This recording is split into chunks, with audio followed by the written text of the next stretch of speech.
Welcome guys to the Awakening Energy. I'm Skeed. In this Kundalini activation, the process of slowly reaching the most profound level of a spiritual awakening. By first awakening the energetic fields, we have our etheric bodies. And then, when ready, connecting the energy rising up our Kundalini, our Sushumna.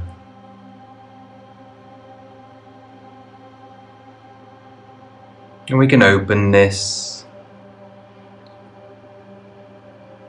Just connect. We can open this, as I've said before, using Tantric energy, sexual energy, or the energy created from our sexual organs, Jinn. So if you become slightly aroused, then you literally pull that energy up towards your kidneys and up your spine into your head. That's it. That's Tantric energy. Courses sell it.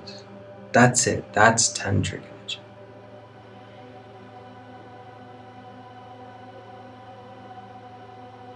And Tantric energy can help us open and clear the Sushumna. And yes, it creates the energy orgasm.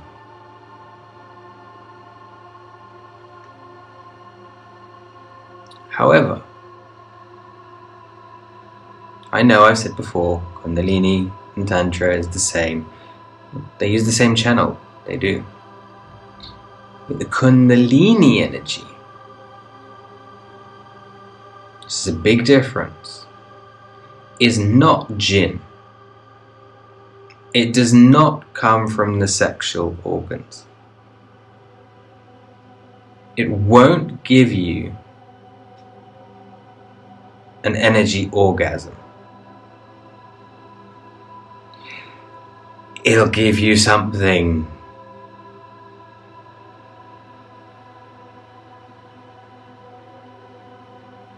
just as cool, just as nice feeling. And I'm sure some people would also call that an energy orgasm. And if we call them both energy orgasms, well, a front one and a back one, yeah, that doesn't sound too good, does it? But you've got the Tantric orgasm as opposed to the Kundalini orgasm.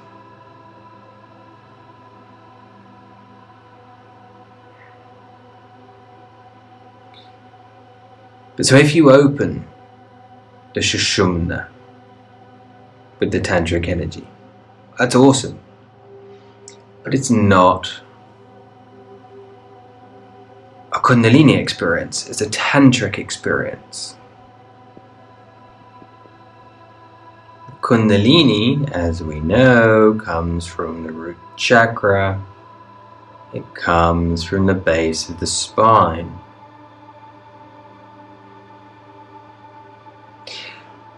But so how do I know where the energy is coming from? Well, obviously, if you are aroused and you're pulling that energy, you know where it's coming from.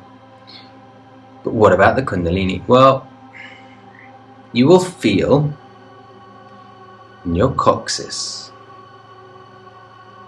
maybe not right at the base of the coccyx, but in the coccyx area, as though it's in the bone,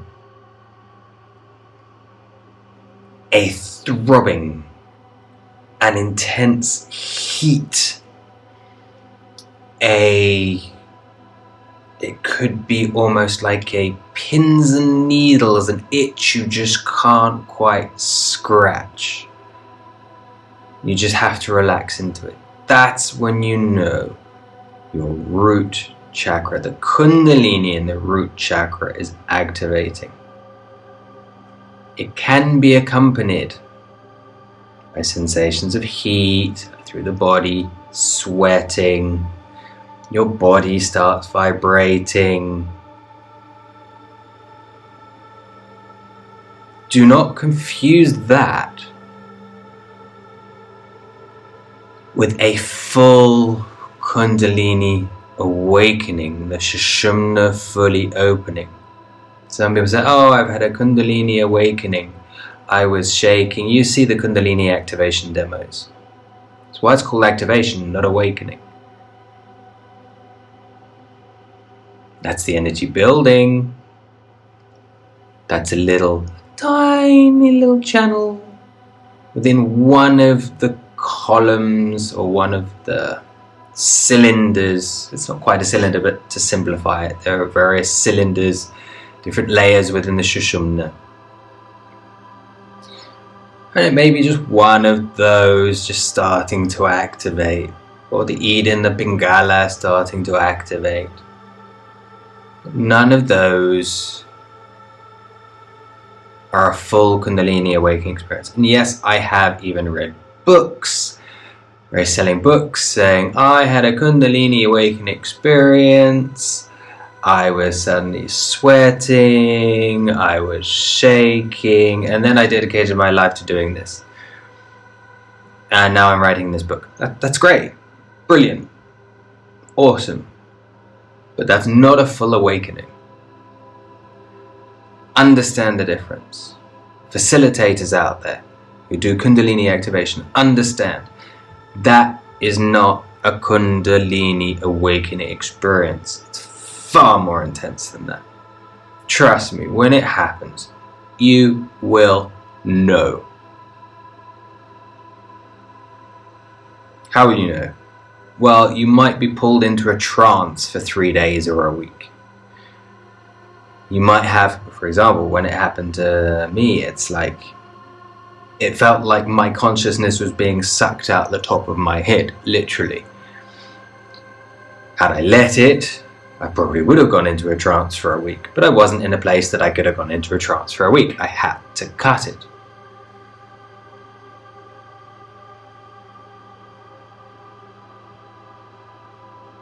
It is, we could say, don't take this word badly, it is quite a violent, when I say violent, I mean very highly energetic experience. It's not sweating a bit, it's not a bit of shaking, it's not talking in voices. Those are partial awakenings. Some people even refer to them as false awakenings.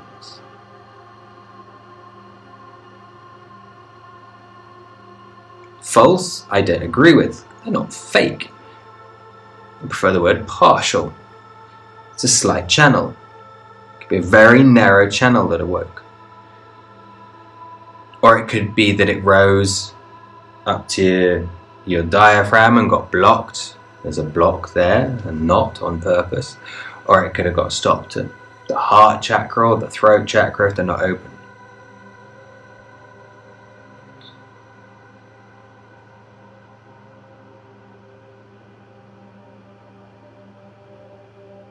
All these things are on the course. So if those things happen to you, they're great signs. Keep going. And there are other things that can happen. For example, people who activate. If you're tuned into the energy, when they activate, it literally feels like, you could be sitting or standing next to them, it literally feels like an energetic bomb going off. And you go, whoa! And get thrown back by their energy. That is a high level of energy. It's still not a Kundalini awakening. Just very, very high energy. Visions. Great people seeing symbols, etc. Again, all on the path. You want to speed the path up? Do shadow work. Do lots of negative clearing. I have a video or several videos now to help with that. We don't need to go into dualistic terminology. When we talk about our shadow, we're not talking about, because lots of people talk about negative side of you. The shadow isn't negative, it's shadow. It's like the word occult. Occult means hidden. Shadow means hidden. The bits of your subconscious that you do not bring to light. They can be negative aspects of yourself, they can be positive aspects of yourself, but you don't accept them as part of you. You have to incorporate and accept those parts of you and let traumas go. To go higher. Of course, you can do many activation sessions, and it will get you a long way down, but there will come a point that you have to work on your shadows, the deep ones. I haven't met a person yet that hasn't had to do some sort of shadow work, whatever they call it, no matter how experienced they are. They've had to do it sooner or later, going down the path. And if they don't, emotions become unstable, dark night of the soul, because your ego's fighting these things, etc., etc., etc.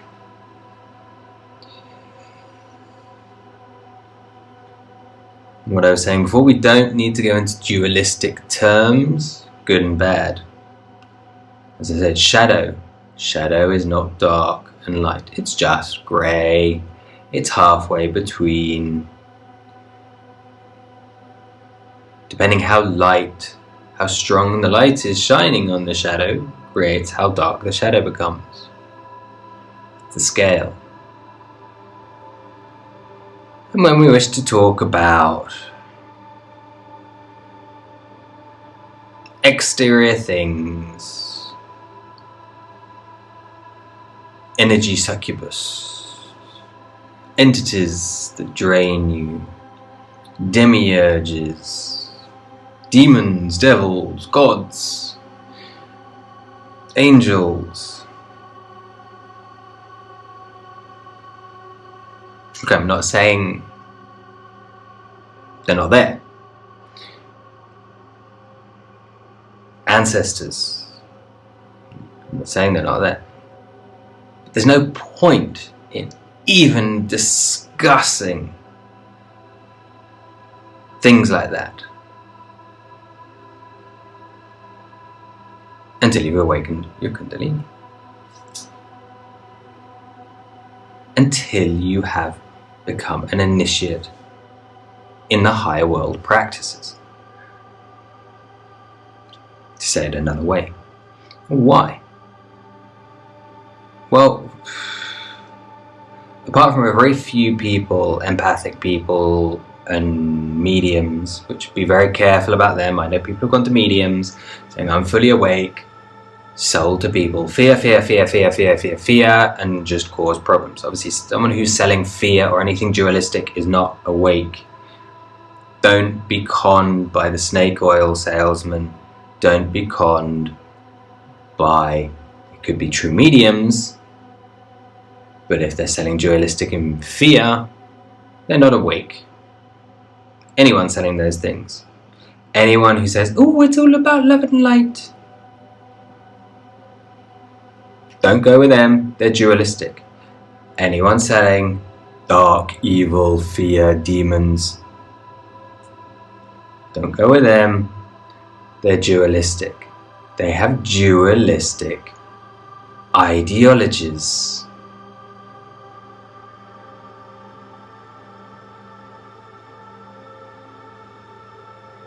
Get that. Yin and yang. We would say male, female. Not the best terminology, because people always come back to man and woman, no matter how you say.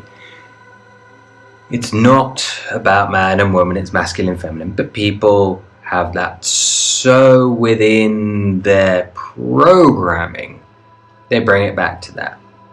So much easier to use the terms yin and yang. Yin and yang, black and white. You need both for balance, otherwise you're not balanced. If you're not balanced, we're not talking about polarity, the middle, universal law. Polarity isn't about the extremes, it's about the scale to each end. Otherwise it's just dualistic. And once we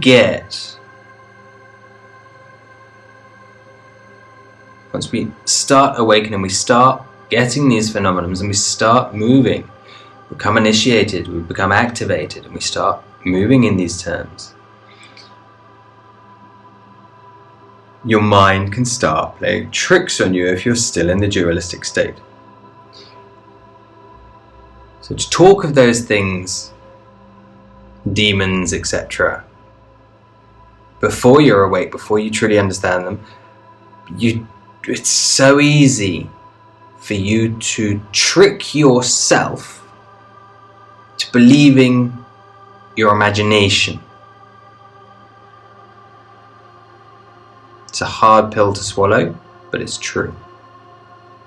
I'm not saying that's everybody, but it's a lot of people. And then, for example, if you people go and work on higher races, there are some people, for example, who can do astral projection virtually naturally. It's one of the cities they can do, they have the natural thing, great.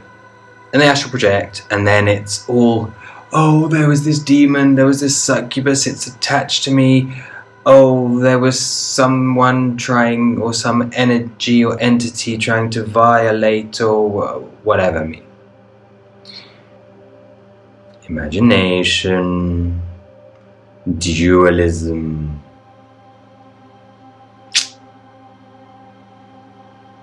Mess with your mind.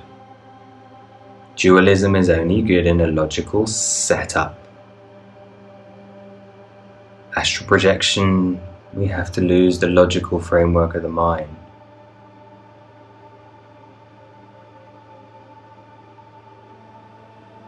To lose the logical framework of the mind, our mind has to be at rest, silent.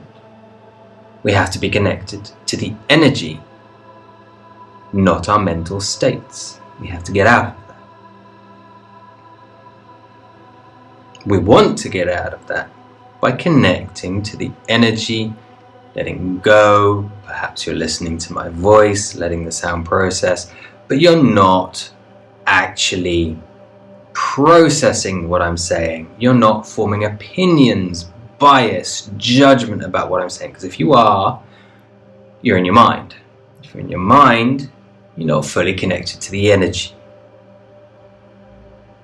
You say, yeah, but you're talking, you're not fully connected. No, I'm not. I have learned to disassociate the mind and the body so I can strongly feel the body and the mind in an alpha brainwave state. So I'm not thinking about what I'm going to say. It just comes out. Most towards the channeling. Which does have its side effects when I'm doing my energy work for me. Because then I have to shut that bit off. But so if you're listening and judging and from what I'm saying. Now, I'm not saying don't feel free to judge it. But if you're connected to this energy fully, receiving the energy fully, you will not be judging what I'm saying. You'll just be hearing it. You won't be listening to it.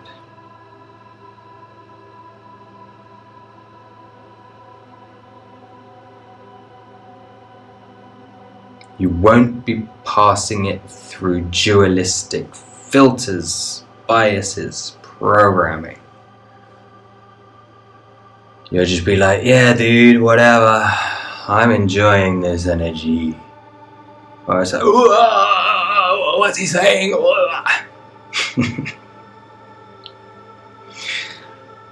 I'm not joking. It's fun, it's enjoyable, but yeah.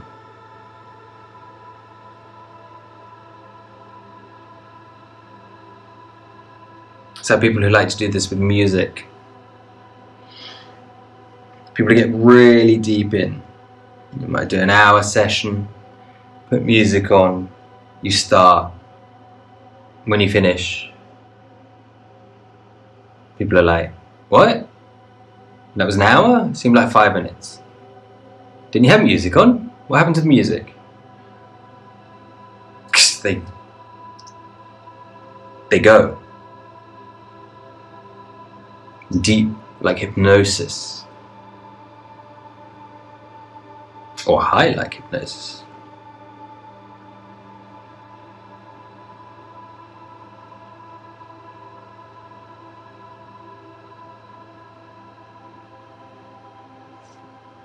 That's it for today.